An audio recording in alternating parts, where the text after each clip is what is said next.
un espacio en el que nos adentramos en las vidas de personalidades y figuras del país con un nuevo enfoque. Son historias detrás de los rostros que dejan huella y tú estás invitado a conocerlos, porque ahora abren los micrófonos del panel de análisis G9 en El Atrio de los Gentiles. Buenas tardes y bienvenidos una vez más a aquel programa de El Atrio de los Gentiles que se transmite todos los martes a la hora del café, a las 3 de la tarde. Pero yo creo que hay que decirle a Alondra que nos traiga ese cafecito para, ¿verdad que sí? ¿Verdad que sí? Hace falta que nos den un cafecito, Buenas una tardes, galletita, Yaira. algo así. Buenas tardes, Juan. Bienvenidos a El Atrio de los Gentiles una vez más. Gracias por acompañarnos en la tarde de hoy. Así es. Hoy tenemos una invitada especial que quiero que nadie se mueva de sus asientos y a los que están, ¿verdad?, que nos llevan, ¿verdad?, en el radio por los carros. Tenemos hoy a la doctora Carolina Vilá Porras, catedrática auxiliar, y tiene un doctorado canónico y civil en teología. También posee un magíster canónico y civil en teología y es profesora aquí en la Escuela de Teología de la Pontificia Universidad Católica de Puerto Rico. Bienvenida, doctora Vilá. Muchas gracias por la invitación y bueno, aquí estamos para compartir un rato.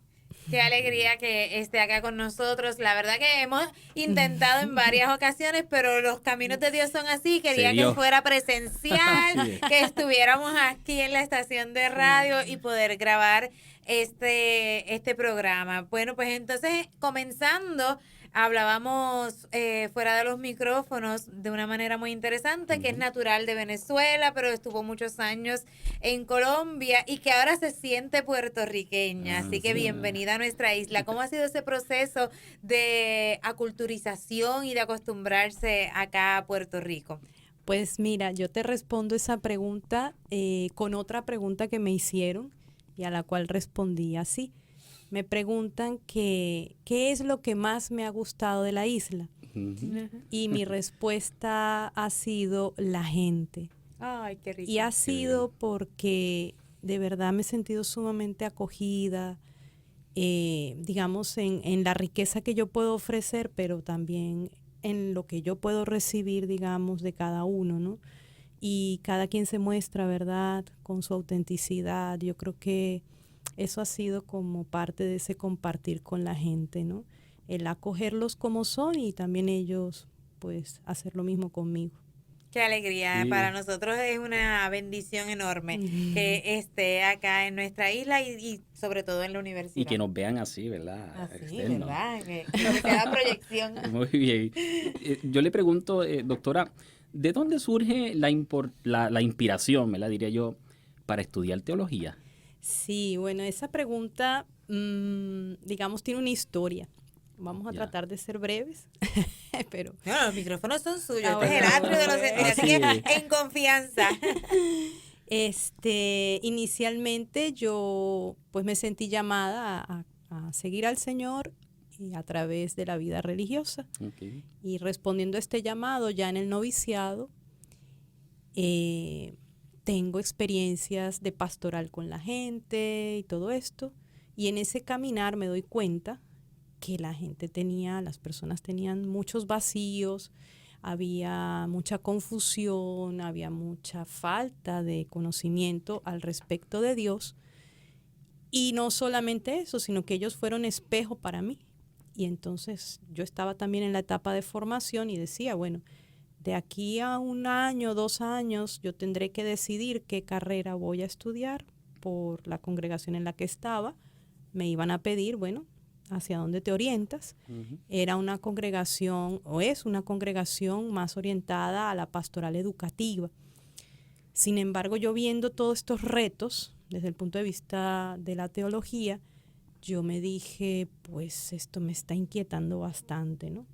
Y ha sido todo un llamado, de verdad, el dedicar mi vida a estudiar la teología, y fue gracias a esa primera motivación, digámoslo así.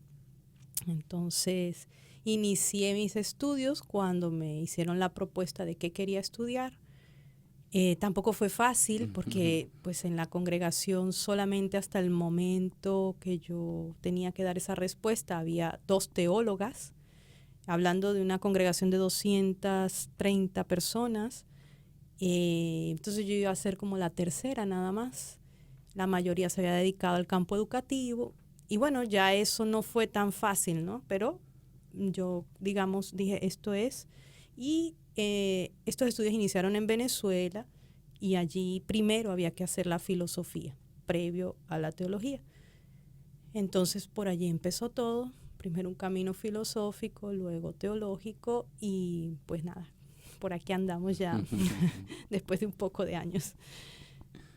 Ha sido un caminar de muchos retos. Sí. Estoy muy segura, hablaba y hablaremos más adelante sobre algunos de ellos, pero a mí como mujer sí me interesa saber cuáles son esos retos, los más grandes o tal vez los más difíciles, de no solamente ser una estudiante de teología, sino hacer esa transición de religiosa a laica como teóloga, porque si vinculamos el estudio de la teología pues con los sacerdotes, con los miembros del clero o religiosos, muy pocas veces se vincula al rol de la mujer en la iglesia. Y entonces, ¿cuál es ese reto como estudiante de teología siendo mujer, esos retos? Sí, bueno, la verdad fueron bastantes retos. Ya mi aula de clase en la que yo me encontraba eran todos religiosos hombres y pues yo era la única mujer y había otra religiosa en otra aula, pues en otra sección por decirlo así o en otro nivel. Yo iba como en el 4º año y ella iba como en el 3º y pues el director nos convoca para reunir, digamos, nos convoca a ella y a mí, cosa que nos llamó la atención porque nos llama aparte, vengan a mi oficina. Y pues nos hace esta pregunta, ¿ustedes cómo se sienten en la escuela de teología? ¿Qué va marchando y qué no va marchando? Y nosotras nos están dando voz. O sea, era como que, ¿qué pasa aquí? Algo extraño está sucediendo. Este director es como distinto a lo que uno estaba acostumbrado, ¿no? Hasta el momento. Y entonces eso a nosotras nos llamó mucho la atención. Y yo pues expuse las situaciones y yo decía que pues que el trabajo en la iglesia tendría que ser un poco más tenido en cuenta en cuanto al rol de la mujer y pues no sé, como esa valoración, ¿no? Y bueno, a partir de allí empezamos a hacer varias cosas y él siempre estuvo como muy abierto a que le lleváramos sugerencias de lo que consideráramos, ¿verdad? Ya fuera porque estuviera marchando bien o porque no estuviera marchando bien. Es decir, como entendimos que teníamos una importancia, una participación, pero que también dependía de nosotras si eso se iba a dar o no. Porque pues también uno puede hacer esto, quedarse de brazos cruzados y no aprovechar ese tipo de oportunidades, ¿no? Y yo creo que, bueno, eso es uno de los retos grandes, que cuando nos dan la posibilidad, y aunque no nos las den también, pedirla, asumirlo con responsabilidad y llevarlo a cabo, ¿no? Qué bien. Dentro de este caminar, doctora, nos habló que usted pues tuvo experiencias en las misiones, sí, como misionera. Cuéntenos sobre esa experiencia que tuvo específicamente en África. Sí, bueno, mira, siendo novicia, todavía no era religiosa, nos hace la visita la Madre General y yo entré, digamos, sin grupo de formación, es decir, yo era la única novicia en aquel momento y entonces había una preocupación en la comunidad de, bueno, pero Carolina está caminando sola, no tiene con quién compartir, sería importante para ella, ¿verdad?, un grupo. Y yo escuchaba como en el ambiente eso que era importante. Y yo decía, y bueno, yo voy a caminar sola el resto de la vida porque pues aquí yo no entró más nadie, hablando de las crisis vocacionales y todo eso en la época, que todavía siguen allí. Y entonces simplemente llegó la Madre General de visita y simplemente yo le compartí, le dije, mira, qué posibilidades hay de, no sé, de unirme a algún grupo dentro de la misma congregación, que sean también novicias de mi etapa y que podamos caminar, puesto que veo que eso es importante para mi formación. Y ella se quedó así como muy impresionada y me dijo, pues mira, de momento en el único lugar donde hay novicias de primer año, que tú estarías ya en un segundo año en ese momento, es en el Congo, o sea, en la República Democrática del Congo, en África. Pero yo no sé si tú quieras ir para allá. Inmediatamente le dije, claro que sí. O sea, yo ni lo pensé. Tenía 24 años en aquel momento y así con esa, digamos, fuerza de la juventud. Con el ímpetu. Sí, nada, yo me voy. Sí, sí. Y además eso respondía a un querer muy profundo. Mi padre, cuando éramos niñas, mi hermana y yo, nos ponía videos de los niños de Biafra, como para decir, si ustedes no se comen la comida, pues miren lo que pasa, que la gente en el otro lado del mundo, miren todo el sufrimiento que llevan. Y yo quedé marcada con aquellas imágenes y yo dije, algún día yo tengo que ir a África y ojalá se me dé. Y cuando esa hermana me dice aquella propuesta, pues yo no lo pensé. No, que yo tengo que llevar eso al consejo, espérate, vamos a ver. Y si el consejo aprueba, pues entonces te vas. Y lo llevaron a consejo y así fue, se dieron las cosas. Y empezó todo un camino pues muy distinto, ¿verdad? Al que yo venía acostumbrada, pero nunca me incomodó. Digamos, me agradaba mucho el poder compartir con las personas su cultura, su situación de vida, y nosotras como comunidad no vivíamos ajenos a eso, no ajenas. Digamos que si los demás que nos rodeaban eran o vivían en una pobreza material, nosotros igualmente llevábamos un ambiente. Asumían la realidad de la comunidad en la que estaban insertadas, que eso es muy importante. Sí, y entonces puedo decir que de verdad me logré como encarnar allí en la realidad, ¿no? Okay. Fue de verdad, o sea, no fue un teatro, vamos a aparentar, no, de verdad que sí. Y con todo y eso, la gente vivía aún con menos recursos de lo que nosotros podíamos tener. Entonces, por ejemplo, si teníamos 2 veces a la semana pescado, nosotras, pues a lo mejor la gente una vez y así, ¿no? Como viendo un poco, pero sí, para lo que uno estaba acostumbrado, pues comer 3 veces, ¿no? Pues de pronto solo 2. Y así nos fuimos adaptando, de verdad que sí. Fueron muchos retos en la misión, pero yo lo digo así, a lo mejor suena un poco grotesco, pero de verdad yo me hice mujer realmente, frente a todos esos retos que la vida allí me presentó. ¿Qué servicio ofreció o dio allí en Pues mira, como era novicia y no hablaba el idioma porque era francés inicialmente, me dieron muy pocas clases, en Venezuela estaba en ese momento, entonces llegué y pues no entendía nada hasta que pude aprender el idioma. Entonces mucho fue formarme, porque íbamos a un centro de formación, recibir clases, yo estudiaba el francés, todo esto, pero al mismo tiempo tenía una responsabilidad con niños pequeños. Mi primera carrera es educación preescolar y entonces yo acompañaba a la maestra de los niños más pequeños, estaba con ellos, compartía pues en las mañanas el trabajo de un aula de preescolar. Y pues acompañaba también todos los procesos pastorales en la parroquia, catequesis, etcétera. Pues en la medida de lo posible, ¿no? Cuando ya logré el idioma, pues ya me desarrollé un poquito más. Sí. ¿Cuánto tiempo estuvo allá? 5 años. Ay, fue un periodo largo. Sí, porque inicialmente estuve en el Congo, luego venía la primera profesión de los votos y luego entonces de ahí pasaba a Camerún a estudiar la teología. Entonces ya ir a Camerún, pues ya tenía el idioma, ya era otra cosa, ¿no? Pero siguió la misión, digamos, desde otro punto, pero... ¿Y es allí donde descubre esa vocación hacia estudiar teología? No, desde Venezuela, en el noviciado. Cuando empecé el noviciado, como eran 2 años, empezando el noviciado ya yo sentía como ese llamado a responder por allí. Y pues ya después que me tocó dar clases de teología, digamos, a lo mejor me estoy saltando aquí el orden de las ideas, pero ahí yo de verdad comprobé que definitivamente este era mi camino, o sea, el irme por este lado de los y estudios. que no se distancia del rol de educadora. Exacto. Tampoco, Claro. ni Educadora de la en la fe. espiritualidad de la congregación. Exactamente. Sí, y también, ¿verdad? Esta área de misionera, ¿no? De estar en un lugar muy distinto, de conocer la cultura, conocer incluso hasta ese idioma, ¿no? Sí. Que también fue un reto. También.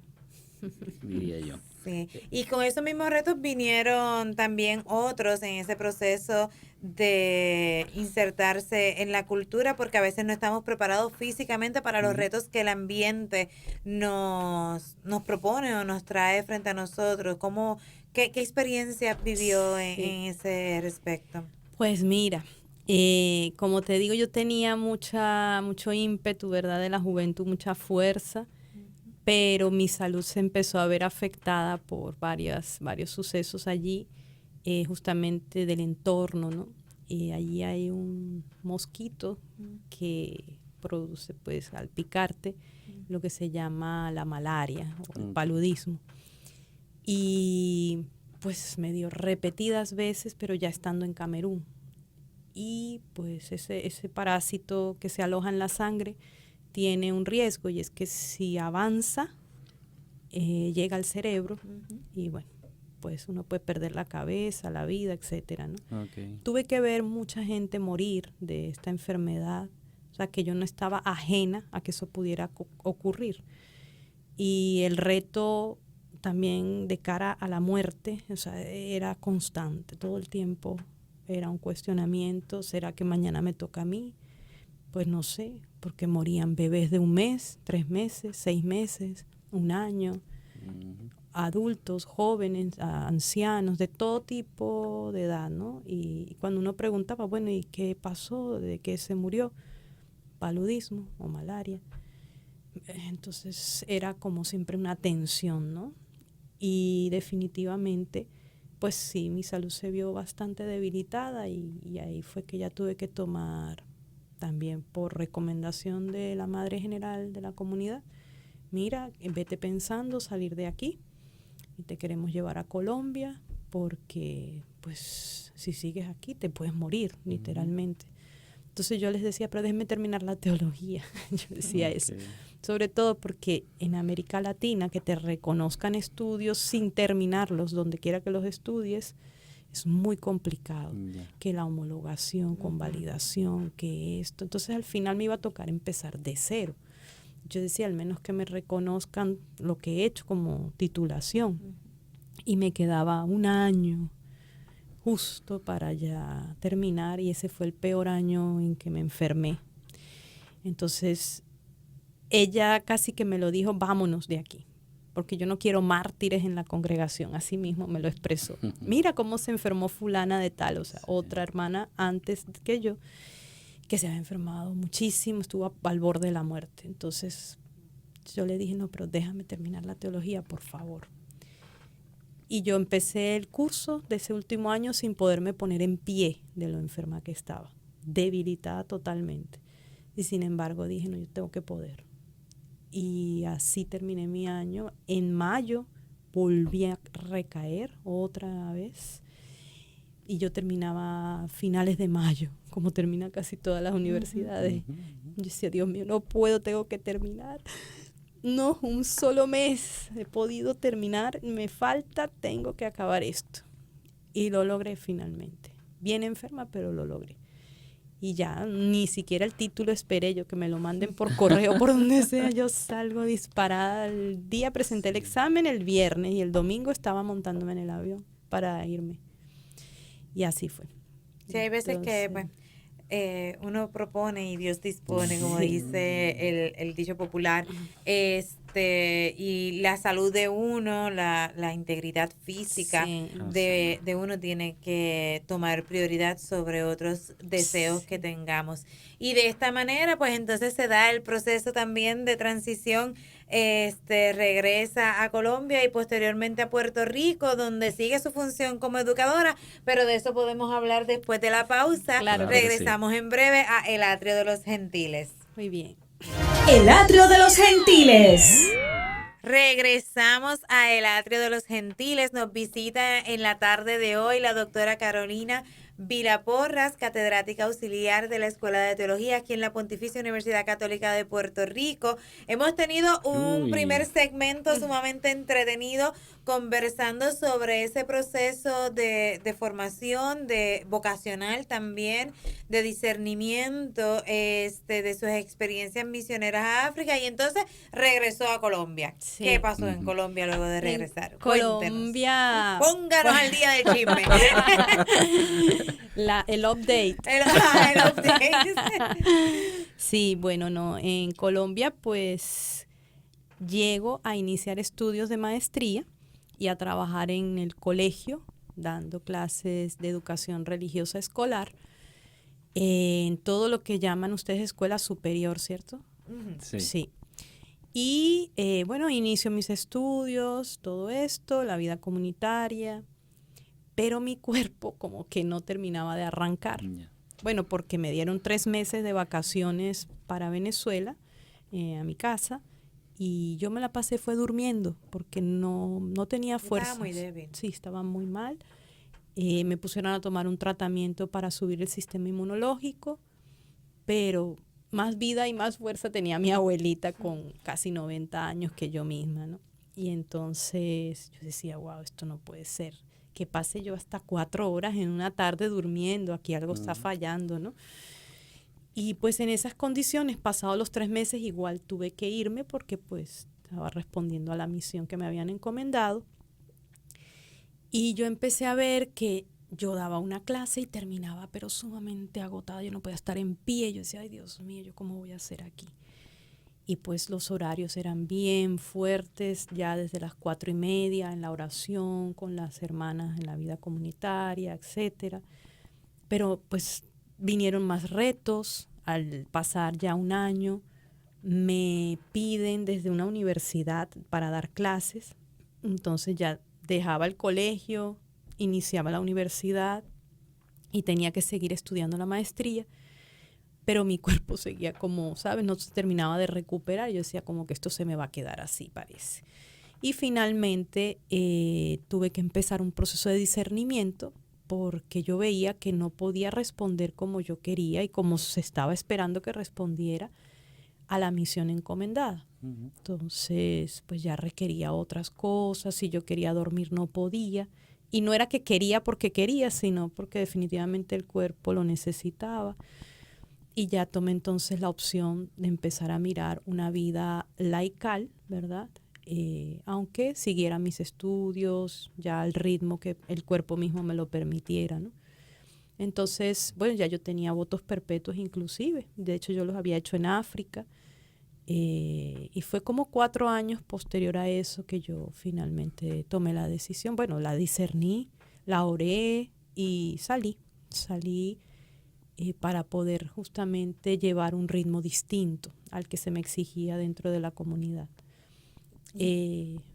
Ese proceso debió haber sido uno muy drenante, uno muy intenso emocionalmente, sí, porque ya se había tomado una decisión de votos perpetuos, claro, se había tomado una decisión de una vocación, ya había caminado de un estilo de vida, y entonces que incluso incluía una vida en comunidad. Claro. Entonces debe darse una transformación a todo lo que ya se había decidido. ¿Cómo trabaja entonces Carolina ese proceso de me tengo que acostumbrar a que ya no voy a vivir en comunidad, a una independencia? Sí. ¿Cómo se da ese proceso emocional? Ese proceso de transición, digamos, no fue tan difícil como yo pensé, aunque sí hubo momentos de mucho dolor y de mucho llanto, porque hay que reconocer también eso. Pero yo ingresé también a la vida religiosa habiendo tenido un trabajo inicialmente, una vida independiente, con un salario, con estudios, con trabajo. Yo de hecho dejé el trabajo para poder ingresar con esta primera carrera, ¿no?, de educación. Y eso no me daba miedo. A mí el reto más grande, ¿verdad? Económico no era tanto, porque incluso yo pensé que me iban a despedir del trabajo, porque como eran las cosas, pues si usted se sale, a lo mejor la van a echar del trabajo, pensaba yo, en el sentido que ya no estoy ahí. Me habían contratado justamente para dar los cursos de vida consagrada a las religiosas. Y entonces yo digo, bueno, no, el jefe fue muy amable y me dijo, no, yo te voy a ubicar en otro campo y ya no vas a tener medio tiempo, sino tiempo completo. O sea, me aumentó más. Entonces, con eso pude sostenerme económicamente. Digamos que en ese sentido no tuve mayor problema, ¿verdad? Ya emocionalmente, pues fue un proceso, como se hace todo duelo, ¿verdad? Que tiene su momento de negación, su momento de aceptación, su momento de reconciliación, digamos, hasta que uno lo cierra y logra salir, ¿verdad? Y resignificar, como dicen, la experiencia.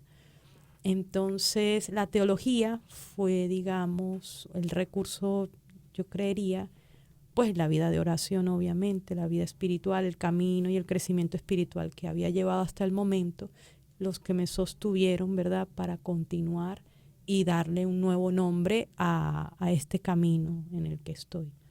Entonces, la llamada incluso a Puerto Rico, pues para mí fue como un recrear y volver a vivir de alguna manera mi vida misionera, ¿no? Okay.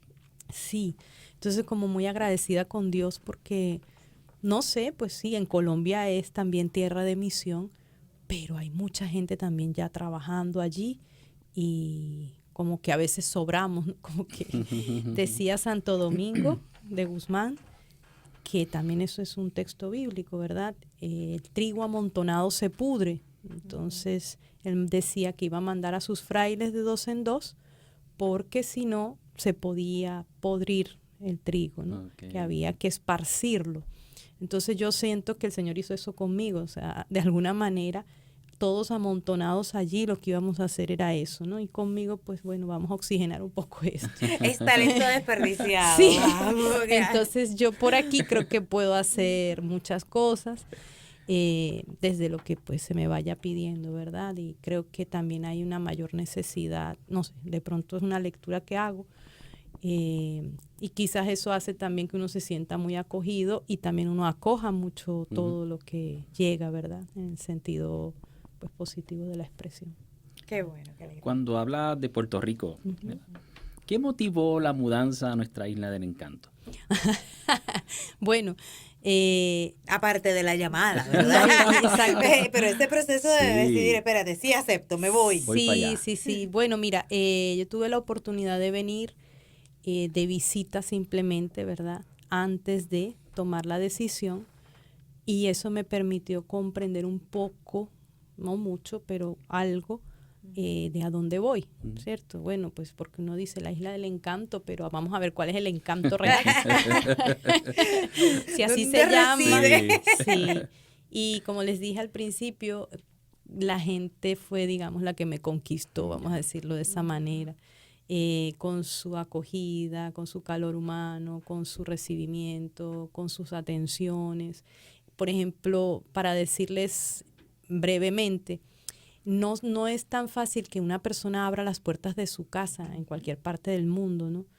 Y pues ya eso de mi cultura en Venezuela es muy así y volver a encontrarme con eso, pues yo decía, no lo puedo creer, como que esto es más de mi cultura.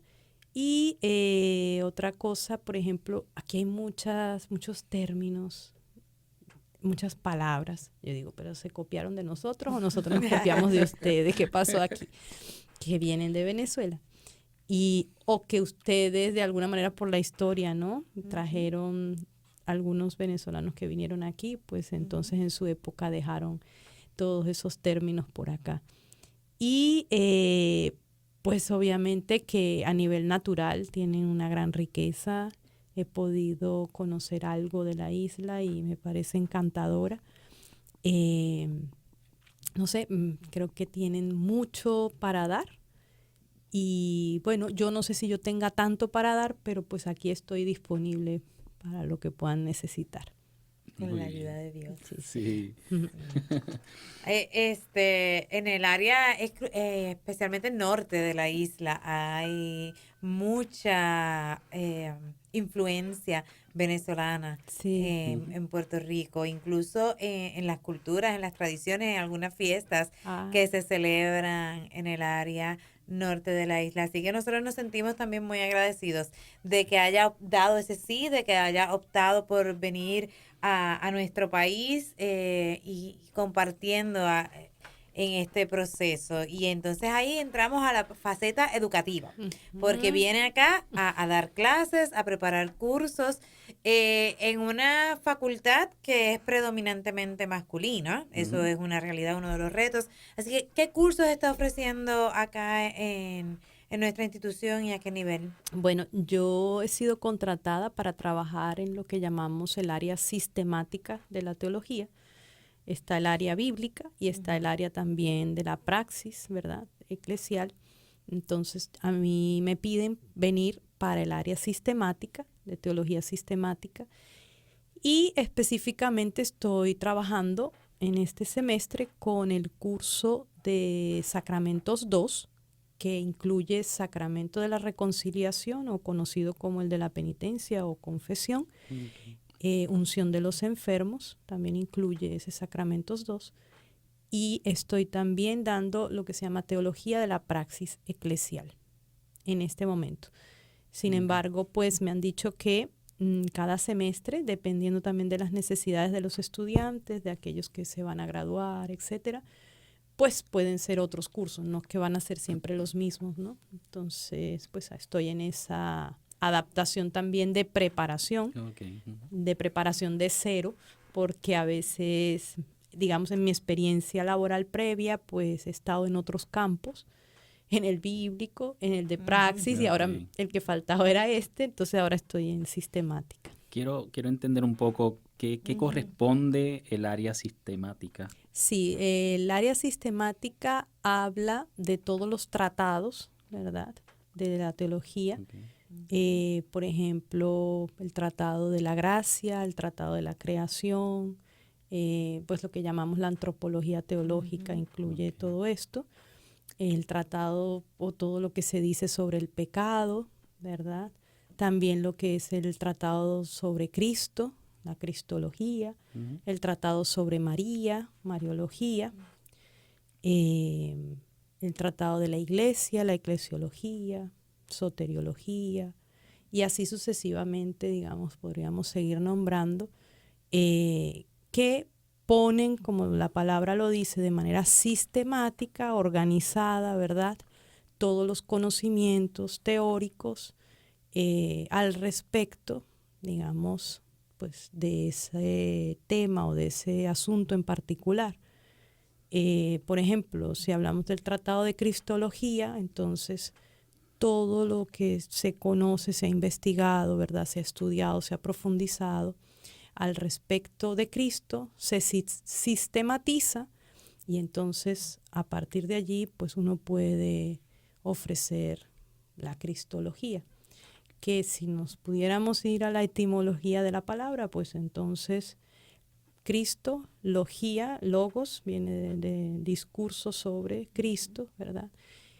Y si vamos más allá, pues lo que es la teología también, no la dije, pero también entra allí dentro de ese tratado sistemático, la teología fundamental, pues son los fundamentos, ¿no?, de la teología. Y pues no olvidar pues de qué trata la teología en sí, que es eso, querer dar, digamos así, razón de lo que creemos. Entonces en eso consiste todo lo que es los estudios de teología. Bueno, yo creo en Dios, pero dame razón de ese Dios en el que tú crees. ¿Por qué tú crees en ese Dios? ¿Quién es ese Dios? Entonces, para eso uno estudia teología, para poder dar razón de la fe en la que uno cree. Y por eso cuando yo les decía que sentía que no sabía nada en el noviciado y que tenía que estudiar, era porque la gente me hacía preguntas que yo veía que con solo decirle Dios te ama, pues no iba a poder responder. O sea, respondía, pero la gente no podía quedar satisfecha con una respuesta simplemente así, ¿no? Entonces hay muchas inquietudes desde el uso de la razón que tenemos, ¿verdad? Y que estamos llamados a conocer para poder responder, ¿verdad? Con una racionalidad, con una lógica, no pues decir, bueno, pues Dios, pues sí, Dios es bueno y ya, ¿no? ¿Por qué? ¿Y cómo se manifiesta en esa bondad, en ese amor? Sí. Yo espero que lo que estoy diciendo no sea un sacrilegio, ¿verdad? Pero siempre he pensado que la fe sin formación se queda en una etapa muy romántica, muy idealizada, la muy fe cultural. De carbonero que llaman. Sí, entonces es más cultural y todos como seres humanos pasamos por crisis, por momentos de tribulación, de toma de decisiones, en donde nuestra fe se ve jamaqueada, como decimos acá en Puerto Rico, donde se nos mueve el piso, y es esa formación, es ese conocer, ese darle razón a nuestra fe, el que nos ayuda a decir, espérate, más allá de que yo creo porque sé, porque conozco. Sí. Y pienso que esta formación teológica, especialmente en estas nuevas generaciones, es muy importante. Sí. Así que, ¿a quién van dirigidos estos cursos que usted ofrece? Sí, estos cursos inicialmente comenzaron siendo dirigidos a los seminaristas, ¿verdad? De todos los seminarios de Puerto Rico, de las distintas diócesis. Entiendo que se ha ido también dirigiendo, porque pues la misma necesidad de Puerto Rico lo va pidiendo, a los laicos, a laicas, y todos religiosos, religiosas, digamos, que estén interesados en formarse, ¿no? Yo recuerdo que creo que fue el primer curso, pues estaba simplemente dirigido, o yo tenía pues en mi aula a seminaristas, pero en la medida en que se fueron incorporando religiosos, religiosas, laicos, laicas, esto le ha dado una gran riqueza, ¿no?, a las aulas. Se nota la diferencia. Yo creo que el matiz es interesante. Trae otras perspectivas, otras realidades también. Sí. Enriquece muchísimo. ¿Cómo se transmiten estos temas a los estudiantes contemporáneos, a estos jóvenes de hoy? Sí, ¿me hablas más o menos de la metodología? O? Sí, es que yo pienso que son temas bien densos. Sí. Áridos, como que... Y que no son del diario vivir. Entonces, ¿cómo especialmente la mayoría de los seminaristas son muchachos jóvenes? Sí. Y entonces, ¿cómo vamos transmitiendo estos saberes que son áridos, como dice Juan, que son densos? Sí, son bastante... Esa metodología, ese insertarlos en profundizar en estos pensamientos, en estos temas, y como hablábamos fuera de los micrófonos también, en humanizar la teología, en darle esa característica de que sí estamos hablando de Dios, de la formación de la iglesia, pero desde la perspectiva de que atendemos a seres humanos y somos seres humanos. Sí. Bueno, pues... digamos que cada clase yo la considero un reto, pero al mismo tiempo una oportunidad, un espacio, como decir, el gran momento que tenemos los profesores de teología para impactar, digamos, en ese sentido, ¿no? Cada clase también yo me la sueño diferente, por lo mismo de los estudios estos pedagógicos que hice. Yo soy la primera que me aburro, si la clase es la misma, en la forma de transmitirla, si viene a ser igual. Entonces trato en lo posible de, bueno, hoy vamos a partir de una pregunta, y a veces les dejo así, asignaciones simples. Siempre hay una lectura, un trabajo, digamos, que se viene haciendo durante el semestre, pero alguna pregunta que genere una especie de como de debate, ¿verdad?, de cuestionamiento. Entonces, bueno, se llevan esto a la casa, esta pregunta, traigan ideas así simplemente, a partir también de lo que vamos leyendo, discutiendo, y díganme de acuerdo también al trabajo pastoral que realizan, porque cada uno de ellos está inmerso en una parroquia de alguna diócesis de Puerto Rico. Entonces, eso también enriquece muchísimo las clases, porque pues yo les traigo a veces teoría, pero ellos me traen la experiencia. Me dicen, es que aquí en esta parroquia, profesora, usted supiera, aquí los fieles responden de esta manera, hacen esto, acá no, aquí es al contrario, aquí. Entonces, wow, no puedo creer. Entonces, de un lado al otro, ¿cómo cambia? Siendo la misma fe, ¿no? Pero la vivencia de las personas, pues, va variando. Y en un área geográfica muy 100 por pequeña. 35. Sí, Exacto. y entonces Exacto. se vive completamente distinto Sí. en la costa como se vive en la montaña. Sí. Entonces, bueno, eso hace. Pero para mí, yo diría, a lo mejor ellos me escuchan después aquí, ¿verdad? Y dirán, la profesora está hablando. Pero yo sí siento que la mayor dinámica que uno le puede imprimir a un curso, yo diría de cualquier carrera, es que uno como profesor esté apasionado por eso que está transmitiendo. Ahí está como la clave del éxito, diríamos, ¿no? Si eso no está, el muchacho lo va a notar y todo se va a tornar también de acuerdo a eso, ¿no? Si uno puede que no haga una serie de dinámicas pedagógicas, puede que no, pero si te ven apasionado por el tema y la discusión y todo lo que y sabes también obviamente del tema, pues eso va suscitando automáticamente mucho debate, mucho cuestionamiento también de parte de ellos, ¿no? Y pues como profesor ya también yo llevo, ya no sé, yo perdí la cuenta, como 22 años en la docencia. Uno sabe como cuando uno presenta un examen siendo estudiante, si le fue bien o no le fue bien en la clase. No hace falta que el muchacho venga y te diga nada. Uno lo sabe. Entonces, bueno, ya uno también se hace el autoexamen, digamos, bueno, ¿cómo me fue hoy? ¿Qué tanto participaron los muchachos? ¿Qué tanto no? ¿Qué preguntas hubo? Eso también es importante, ¿no? Estar en la capacidad de responder a todas esas inquietudes. Yo pongo solamente con los retos que tenemos, ¿no? Digo, esto a nivel de clase, a nivel universitario, de maestría, pero cuando yo decidía estudiar teología, yo veía que ya desde muy temprana edad, y me lo comprueba un sobrino que tengo, tiene 9 años, y un día me dice, tía, hace nada, hará 15 días, tía, déjame ver tu classroom, porque pues yo le estaba ayudando con el francés, en sus clases de francés le estaba explicando algo y de pronto yo tenía abierto pues una pestaña de mi classroom con el curso justamente de sacramentos. Me dice, ¿tú das clases desde el classroom? Y le digo, no, yo les subo allí todo el material, esa es otra estrategia, ¿verdad? Para poder manejar en cualquier momento, ahí está todo. Y entonces me dice, pero déjame verlo. Y yo, bueno, pero así. Me dice, y el pecado. Tía, ¿tú das clase de qué? Entonces yo le digo, bueno, de teología. Tía, ¿qué es eso? Entonces yo empiezo, bueno, tú te preguntas, ¿verdad? Sobre Dios, te haces preguntas. Y entonces me dice, tía, eso está muy interesante, ¿sabes? A mí me gusta mucho ese tema. Y con 9 años me dice, tía, ¿qué existía antes de Dios? Wow. Yo empecé como, y...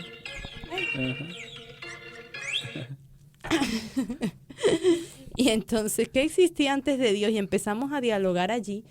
Y yo digo, pues si un niño de 9 años ya hace este tipo de cuestionamientos, Así es. a esa medida, a ese nivel, ¿cómo será entonces acá?